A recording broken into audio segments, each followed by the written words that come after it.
और सम्मान एस्टरिस्क। एक समय की बात है, एक नगर में एक कंजूस राजेश नामक व्यक्ति रहता था। उसकी कंजूसी सर्वप्रसिद्ध थी, वह खाने पहनने तक में भी कंजूस था। एक बात उसके घर से एक कटोरी गुम हो गई। इसी कटोरी के दोहत में राजेश ने 3 दिन तक कुछ न खाया। परिवार के सभी सदस्य उसकी कंजूसी से दुखी थे। मोहल्ले में उसकी कोई इज्जत न थी, क्योंकि वह किसी भी सामाजिक कार्य में दान नहीं करता था। एक बार उस राजेश के पड़ोस में धार्मिक कथा का आयोजन हुआ। वेद मंत्रों व उपनिषदों पर आधारित कथा हो रही थी। राजेश को सद्बुद्धि आई तो वह भी कथा सुनने के लिए सत्संग में पहुंच गया। वेद के वैज्ञानिक सिद्धांतों को सुनकर उसको भी रस आने लगा, क्योंकि वैदिक सिद्धांत व्यवहारिक व वास्तविकता पर आधारित एवं सत्य असत्य का बोध कराने वाले होते हैं। कंजूस को और रस आने लगा। उसकी कोई कदर न करता, फिर भी वह प्रतिदिन कथा में आने लगा। कथा के समाप्त होते ही वह सबसे पहले शंका पूछता। इस तरह उसकी रुचि बढ़ती गई। वैदिक कथा के अंत में लंगर का आयोजन था, इसलिए कथावाचक ने इसकी सूचना दी कि कल लंगर होगा। इसके लिए जो श्रद्धा से कुछ भी लाना चाहे या दान करना चाहे तो कर सकता है। अपनी अपनी श्रद्धा के अनुसार सभी लोग कुछ न कुछ लाए। कंजूस के हृदय में जो श्रद्धा पैदा हुई वह भी एक गठरी बांध सर पर रख कर लाया। भीड़ काफी थी। कंजूस को देखकर उसे कोई भी आगे नहीं बढ़ने देता। इस प्रकार सभी दान देकर यथास्थान बैठ गए। अब कंजूस की बारी आई तो सभी लोग उसे देख रहे थे। कंजूस को विद्वान की ओर बढ़ता देख सभी को हंसी आ गई, क्योंकि सभी को मालूम था कि यह महाकंजूस है। उसकी गठरी को देख लोग तरह तरह के अनुमान लगाते और हंसते, लेकिन कंजूस को इसकी परवाह न थी। कंजूस ने आगे बढ़कर विद्वान ब्राह्मण को प्रणाम किया, जो गठरी अपने साथ लाया था। उसे उसके चरणों में रखकर खोला तो सभी लोगों की आंखें फटी की फटी रह गई।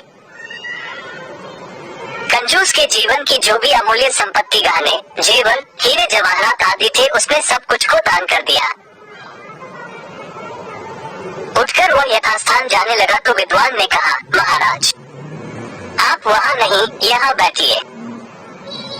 कंजूस बोला, पंडित जी यह मेरा आदर नहीं है, ये तो मेरे धन का आदर है। अन्यथा मैं तो रोज आता था और यहीं पर बैठता था, तब मुझे कोई न पूछता था। ब्राह्मण बोला, नहीं महाराज, यह आपके धन का आदर नहीं है, बल्कि आपके महान त्याग दान का आदर है।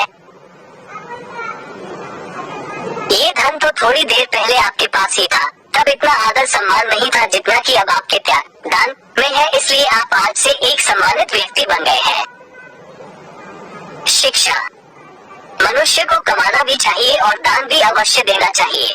इससे उसे समाज में सम्मान और इष्टलोक तथा परलोक में पुण्य मिलता है। शुभ वंदन।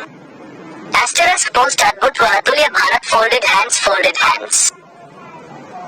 वैदिक काल में हमारे सनातनी मनीषियों ऋषियों को संपूर्ण ब्रह्मांड, सौर मंडल, पृथ्वी के घूर्णन गति, ग्रहों के परिभ्रमण पथ और समय का कितना विस्तृत ज्ञान था, इसका एक आदर्श उदाहरण देखिए।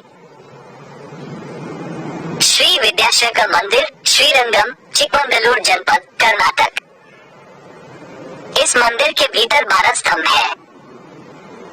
ये 12 स्तंभ 12 हिंदू माह का प्रतिनिधित्व करते हैं। प्रातः सूर्योदय के समय जो भी हिंदू माह होता है, उसी स्तंभ पर सूर्य की किरण पड़ती है।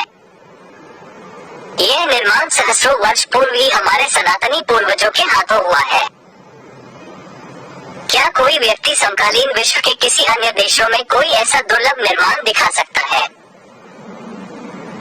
परंतु आर्यावर्त और सनातनी लोगों का दुर्भाग्य देखिए कि हमें एफिल टावर, मोनालिसा, पीसा का मीनार तो पढ़ाया जाता, बस ऐसे गौरवशाली शिल्पकला के विषय में आज भी हमें पढ़ाया नहीं जाता है। धन्य धन्य है हमारे सनातनी पूर्वज जिन्होंने ऐसे अद्भुत मंदिरों को बनाए। अतुलनीय सनातन धरोहर।